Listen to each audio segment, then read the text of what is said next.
മൂന്നാം 2020 ലോകകപ്പ് കിരീടം ലക്ഷ്യമിട്ട് ഭാരതം. ന്യൂസിലാൻഡാണ് ഭാരതത്തിന്റെ എതിരാളി. അവസാന 2 മത്സരങ്ങളിൽ മിന്നുന്ന പ്രകടനം കാഴ്ചവെച്ച സഞ്ജു സാംസൺ ഇന്നും ബാറ്റിംഗ് വെടിക്കെട്ട് നടത്തുമെന്ന പ്രതീക്ഷയിലാണ് ആരാധകർ. രാത്രി 7 മുതൽ അഹമ്മദാബാദിലെ നരേന്ദ്രമോദി സ്റ്റേഡിയത്തിലാണ് മത്സരം. വിവരങ്ങൾ നൽകാൻ VS കൃഷ്ണരാജാണ് ചേരുന്നത്. കൃഷ്ണരാജ്, യഥാർത്ഥത്തിൽ മലയാളിയില്ലാതെ ഒരു ലോകകപ്പ് ആരവമില്ല, ജയമില്ല. ഇപ്പോൾ സഞ്ജുവിൽ വലിയ പ്രതീക്ഷ വയ്ക്കുന്ന ഒരു അവസരം കൂടിയാണ്. എങ്ങനെയാണ് ഭാരതത്തിന്റെ പ്രകടനം? നീലിമ, 2007 ആദ്യത്തെ 2020 വേൾഡ് കപ്പ് ഫൈനലിൽ പാകിസ്ഥാനെതിരെ ഇന്ത്യ അഭിമാന വിജയം നേടുമ്പോൾ അവസാനം പാകിസ്ഥാന്റെ ക്യാപ്റ്റൻ മിസ്ബാഉൽ ഹക്ക് പിന്നിലേക്ക് തിരിഞ്ഞ് അടിച്ചുയർത്തിയ പന്ത് കൈപ്പിടിയിൽ ഒതുക്കിയത് നമ്മുടെ സ്വന്തം ശ്രീശാന്ത് ആയിരുന്നു. ആ വിക്കറ്റോടെയാണ് പാകിസ്ഥാന്റെ പരാജയം പൂർണ്ണമായത്. ഭാരതം പ്രഥമ 2020 വേൾഡ് കപ്പ് ധോണിയുടെ നേതൃത്വത്തിൽ നേടി ചാമ്പ്യന്മാരായത്. അതിനുശേഷം 2014 ഫൈനൽ കളിച്ചു, പക്ഷേ ശ്രീലങ്കയോട് തോറ്റു. കഴിഞ്ഞ തവണയാണ് പിന്നീട് ഒരു വലിയ തിരിച്ചുവരവ് കണ്ടത്. രോഹിത് ശർമ്മയുടെ നേതൃത്വത്തിൽ വിരാട് കോഹ്ലി അടങ്ങുന്ന മികച്ച താരങ്ങളുടെ പിന്തുണയോടെ ഭാരതം ദക്ഷിണാഫ്രിക്കയെ തോൽപ്പിച്ച് കിരീടം ഉയർത്തുകയായിരുന്നു. 2020 വേൾഡ് കപ്പിൻ്റെ ചരിത്രത്തിൽ തുടരെ ആരും ചാമ്പ്യന്മാരായിട്ടില്ല.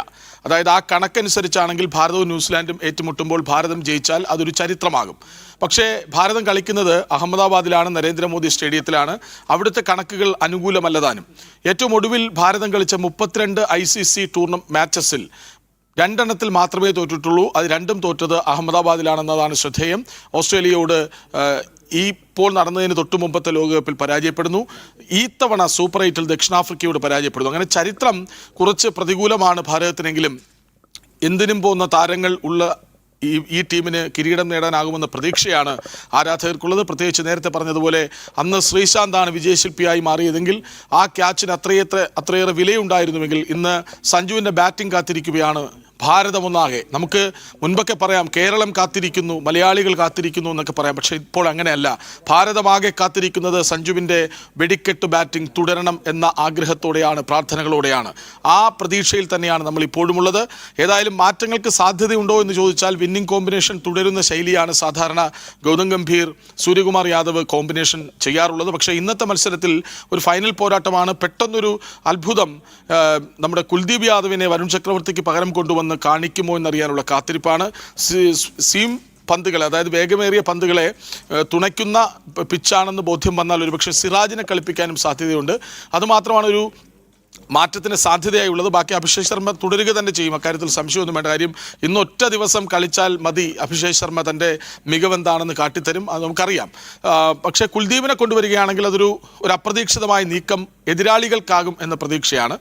എന്നാൽ വരുൺ ചക്രവർത്തി ആകട്ടെ ഈ സൂപ്പർ 8 മത്സരങ്ങൾ മുതൽ ഇങ്ങോട്ട് 11.5 റൺസിലേറെ വഴങ്ങുകയാണ് ഓരോ ഓവറിലും എന്ന് ശ്രദ്ധേയമാണ്. മാത്രമല്ല പന്തുകൾ കൃത്യമായി വീഴുന്നില്ല, ഷോർട്ടാകുന്നു. അങ്ങനെ എതിരാളികൾ അനായാസം അടിച്ചു തകർക്കുകയാണ്. മറുവശത്ത് സ്പിന്നർമാരെ വെച്ച് ഓരോ ടീമുകൾ കളി സെറ്റ് ചെയ്ത് ജയിച്ചു മുന്നേറുമ്പോൾ നമ്മുടെ സ്പിന്നർമാർ അത്ര മികച്ച പ്രകടനം കാഴ്ചവെക്കുന്നില്ല എന്നതാണ് നമ്മൾ ഇതിനു മുൻപ് കണ്ടിട്ടുള്ള 2020 ക്രിക്കറ്റിലെ ഏറ്റവും മികച്ച ബൗളർമാരിൽ ഒരാളായ വേൾഡ് റാങ്ക് നമ്പർ 1 ആയിരുന്നു വരുൺ ചക്രവർത്തി. ആ വരുൺ ചക്രവർത്തി അയാളുടെ മികവിൻ്റെ നിഴൽ പോലും ആകുന്നില്ല ഈ ലോകകപ്പിൽ എന്നത് ഒരുപക്ഷെ വലിയ തിരിച്ചടിയാണ്. പക്ഷേ ഇന്ന് തിരിച്ചു വരും എന്ന് പ്രതീക്ഷിക്കാം വരുൺ ചക്രവർത്തി അല്ലെങ്കിൽ കുൽദീപ് യാദവ് കളിക്കാനുള്ള സാധ്യതയുണ്ട്. ബാക്കി മാറ്റങ്ങൾ ഉണ്ടാകാനുള്ള സാധ്യത കാണുന്നില്ല. തിലക് വർമ്മ ഫിനിഷറുടെ റോളിൽ കുറച്ച് താഴേക്ക് ഇറങ്ങി വരുന്നു, അത് ഗുണം ചെയ്യുന്നുമുണ്ട്. കഴിഞ്ഞ 2 മത്സരങ്ങളിലും തിലക് എങ്ങനെ കളിച്ചു എന്ന് നമ്മൾ കണ്ടതാണ്. ജോഫ്ര ആർച്ചറെ പോലെ അതിവേഗത്തിൽ പന്തെറിയുന്ന ഒരു ബൗളറെ സഞ്ജു അടിച്ച് തകർത്തു. അതിന് പിന്നാലെ സൂര്യകുമാർ തുടരെ 3 സിക്സറുകൾ അടിച്ചാണ് തിരിച്ചു വന്നത്. ഒരുപക്ഷെ യുവരാജ് സിംഗിന് ശേഷം ഇങ്ങനെ എല്ലാ ഇടങ്ങളിലേക്കും പന്ത് സിക്സർ പറത്തുന്ന ഒരു ബാറ്ററായി തിലക് വർമ്മയെ നമുക്ക് കാണാനാകുന്നുണ്ട്. അത് നല്ലൊരു സൂചനയാണ്. സൂര്യകുമാർ കളിക്കണം. ഹർദിക് പാണ്ഡ്യ മികച്ച ഫോമിലാണ്. ഹർദിക് പാണ്ഡ്യ നന്നായി പന്തെറിയുന്നുമുണ്ട്. പക്ഷേ ശ്രദ്ധിക്കേണ്ടത് ന്യൂസിലാൻഡ് നിരയിലെ സ്പിന്നർമാർ ഏറ്റവും മികവ് കാട്ടുന്നുണ്ട്. അത് ചെറുത്തു മറികടക്കാൻ നമുക്കാകുമോ എന്ന ചോദ്യത്തിന് ഉത്തരമാണ് വേണ്ടത്. 4 തവണ അഭിഷേക് ശർമ്മ ഓഫ് സ്പിന്നറുടെ മുന്നിൽ കുടുങ്ങി, 5 തവണ ഇഷാൻ കിഷൻ, 2 തവണ തിലക് വർമ്മ. അപ്പോൾ ടോപ്പ് ഓർഡറിലെ ബാറ്റ്സ്മാരെല്ലാം പരാജയപ്പെട്ടതുകൊണ്ടാണ് സഞ്ജുവിന് വീണ്ടും അവസരം വന്നത്. സഞ്ജു അത് മുതലാക്കുകയും ചെയ്തു. സഞ്ജുവിലൂടെ അങ്ങനെ പ്രതീക്ഷിക്കാൻ നമുക്ക് എല്ലാവരും ചേർന്ന് ഒരു ടീം സ്പിരിറ്റായി ആ ഒരു ലോക കിരീടത്തിലേക്ക് നമ്മൾ എത്തുമെന്ന പ്രതീക്ഷ നമുക്കുണ്ട്. അത് അഹമ്മദാബാദിലെ എല്ലാ ചരിത്രവും തിരുത്തിക്കൊണ്ട് ലോകകപ്പിലെ എല്ലാ ചരിത്രവും തിരുത്തിക്കൊണ്ട് തുടരെ രണ്ടാം വട്ടവും ഭാരതം കിരീടം നേടുമെന്ന് ആത്മവിശ്വാസത്തിലാണ് ആരാധകർ നമ്മളെല്ലാവരും. നീലിമ.